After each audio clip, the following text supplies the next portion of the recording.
ganun po ulit. Every time po na maglalashes tayo, kailangan natin linisin yung mata ni client or any eyebrows. Kailangan natin tanggalin yung makeup kasi yung oil na yan, di ba meron tayong sariling oil sa katawan natin. So, pag once na hindi mo yan nilinisan, so yung product hindi papasok sa loob. So, hindi siya, walang effect yung product. Okay, madam, close your eyes po. Close your eyes. 1, 2. Yes! So, susunod po natin. Para matanggal kasi meron siyang mascara eh. 1, 2.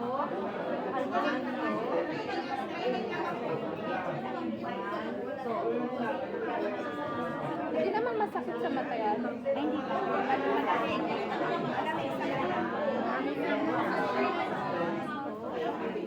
Tama ba? Di ba? Malapit sa mata? Opo. So, wipes mo lang po siya. Ganyan. Ayan, yan. Bigay mo na yan. And after po nito, maglilinis po tayo ng water.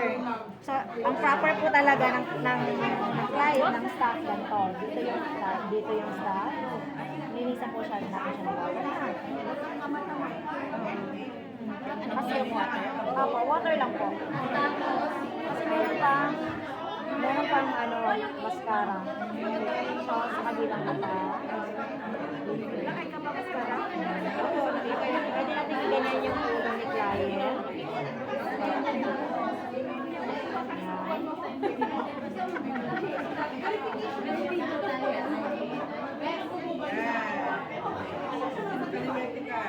So, okay na. Nalinis na natin yung around area ni madam. Ayan. Tatanggalin pa yan? So, doon po tayo sa...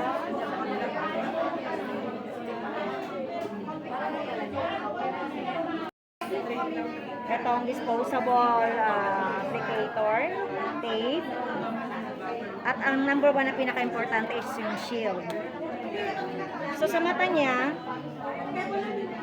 kasi yung lashes niya, nakikita niyo medyo maiksi. Ano yan? Extension? Oo. So, small lang yung gagamitin natin sa kanya. So, before natin gawin yun, itatry muna natin. Ito yung shield. Para ma-lift yung lashes niya. So, itatry muna natin. So, from here, ganyan. So, okay siya sa client. So, pwede natin. Make sure na pareha silang small, ha? Yan, small. So, ang gagawin natin, yes. So, magpipit tayo ng tape. Itikit, gumok. Para malambot. Saan nag-i-stop po to? Dili, hindi. I-stop mo siya po sa... Okay, ha? Tsura muna natin before and after ni madam. So, before and after ni madam. Ang tawag po, open your eyes po madam. Ang tawag po dito ay lash lifting. Lash lifting.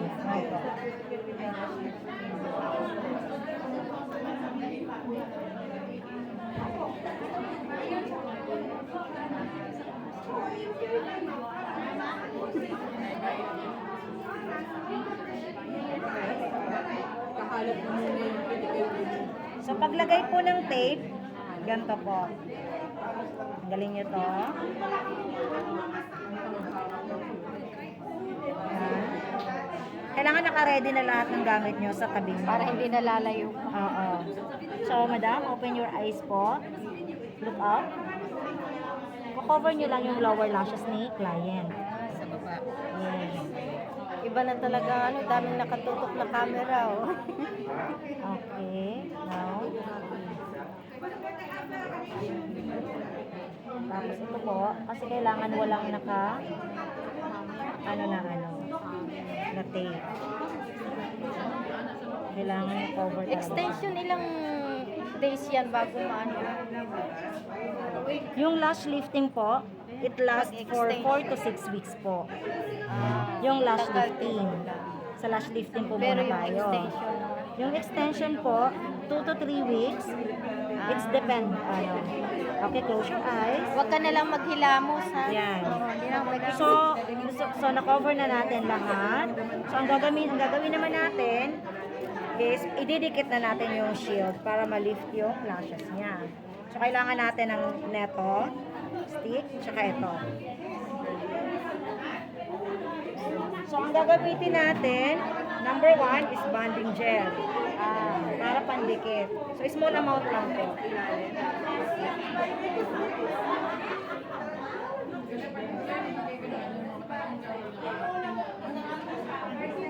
So, ilalagay nyo lang po yan dito. Pandikit.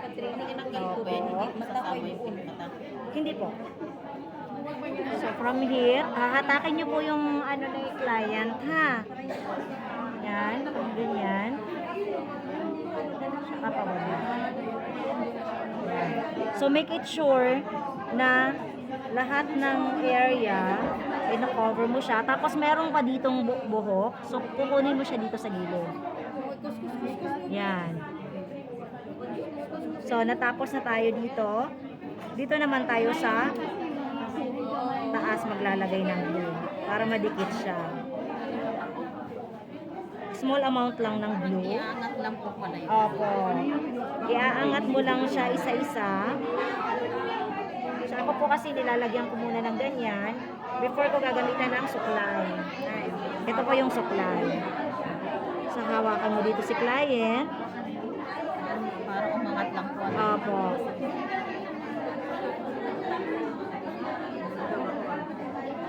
Para maangat yung buhok ni client. So, pag hindi enough yung glue, kuha ulit tayo. Pag-curve mo man yung... Lagay po ulit tayo ng glue. Ay, ito mali ang salamin. So, iaangat lang po natin siya isa-isa. Meron po bang gustong gumawa sa left eye? Sa right eye? Ano?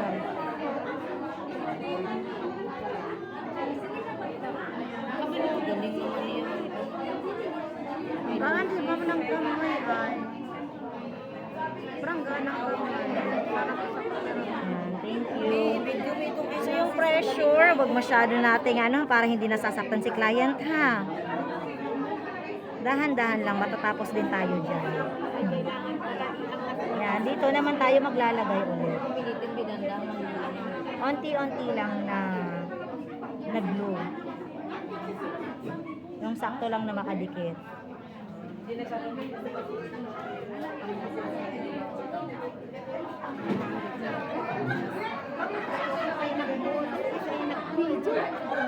Ang video ayusin mo, Mars. Kahit ito lang para makita mo lang. Ayan. So kasi dito, minsan dito may naiiwan tayo eh. So hahatakin pa rin natin siya, yung mga maliliit na area na yan. So natapos na yung left eye. So dito naman po tayo sa kanila. Ganun ulit yung procedure. Maglalagay po ulit tayo ng glue sa shield.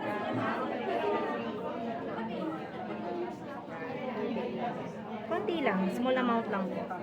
Hatakin ulit natin yung pilik mata ni client. Push. Saka dikit. Yan. Yung nakikita natin, wala siyang nakikitang skin, di ba? So, hanggang ganun lang siya. Oo. So, then after, maglalagay ulit tayo dito ng glue. Small amount of glue ulit.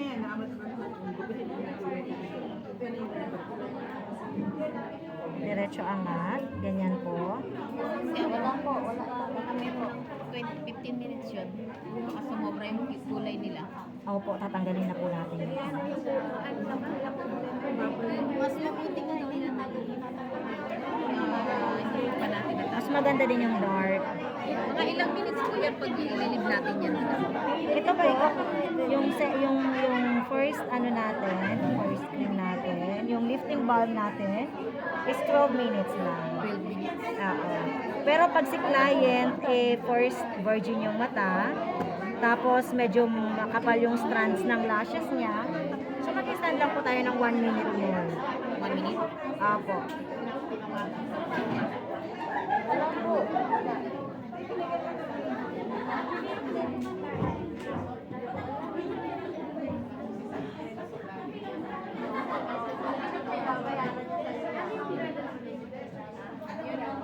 Suwatan ko may baby. Kasi magkuskus pa Ayan, so natapos na natin lahat. So ang second ano natin is yung lifting bar. Ito yung pangalawa.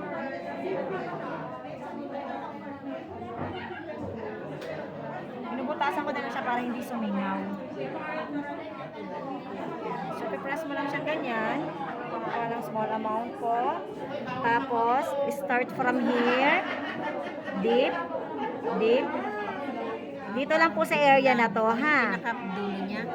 Dito lang po kayo maglalagay ng lifting ball. Sa may pinaka, sa may, hindi naman siya sa dulo. Hindi naman siya sa may roots. Dito mismo sa may before mag-roots.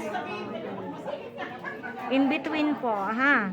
In between. Hindi po lalagpas yung product sa taas. Kasi mag-iiba na po yung ano niya. So dito hanggang dito lang po tayo maglalagay ng product.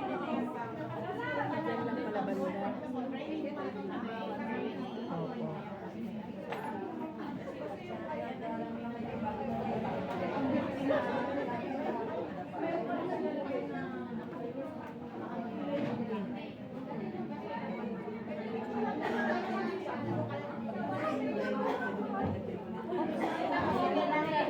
Tingnan mo kung talaga ba duguin.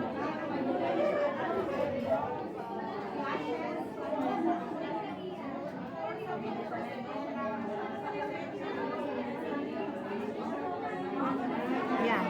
So, tapos na natin si client. Mag-ano tayo ng alarm, 12 minutes. Magsa tayo ng alarm para hindi natin makalimutan si client. 11 minutes ko kasi natapos na ako kanina. Dito lang muna siya. So, ililive lang po natin siya ng 4, 11, 12 minutes.